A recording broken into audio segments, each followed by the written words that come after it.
Hello, it's about time another brought you another book review, and it's another really sunny day today. It's taking me a bit, like I was saying before, it's been taking me a bit longer to read things, and the weather's been really on and off recently. But today it's absolutely beautiful at the moment, so I can barely see myself filming this. So my latest book, I've just finished reading, was Jo Brand is Different for Girls. I think I got a little bit confused when I put this on my want to read lists, because I did read a non-fiction book by Jo Brand that was kind of about feminism and stuff, and it was quite good. And I think I saw this one come up as a suggested one, and I'm not sure if I read the blurb or not. I just thought, oh yeah, that sounds good.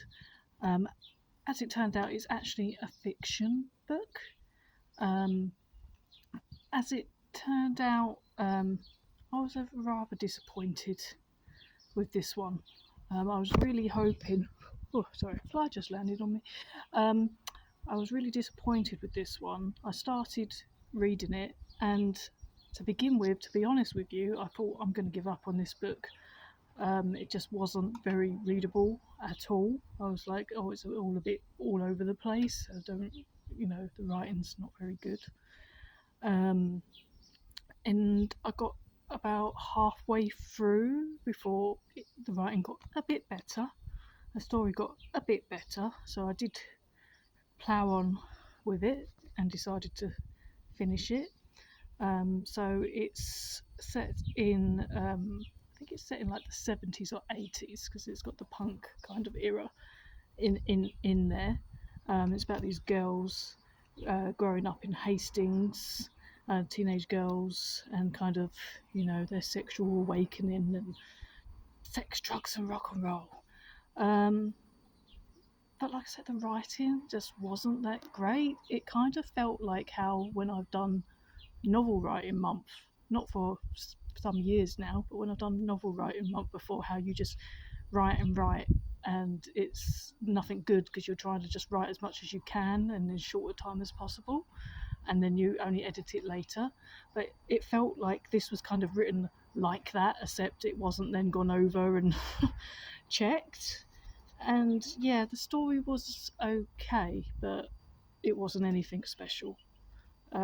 So sorry, Jo Brand, but I'm not going to read any more of your fiction books. I was really very disappointed.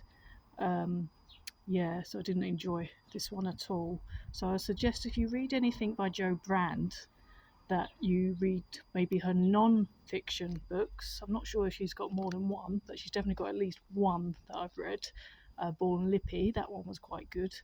But the fiction, I don't think I'm going to touch any other ones. She has wrote a few other fiction ones, but this one just written very poorly and not that enjoyable. Just not very good writing. So I don't think she had a ghostwriter for this one. It does have some humour in there, but overall, real disappointment. So I would suggest not bothering. My next book is another fiction, which I've read a couple of chapters already, and it looks a lot better. So I look forward to telling you about that one. But in the meantime, this was my latest one. Jo Brand is Different for Girls. Very poor. So just 3 out of 5 stars for this one, because it did get a little bit better towards the end, but still the overall story and everything was a bit pants, and just not that entertaining, really disappointing. Love Jo Brand, not your creative writing, sorry. Alright, well, I'll see you next time on my next review, as soon as I've read the next one. So I'll see you soon. Bye.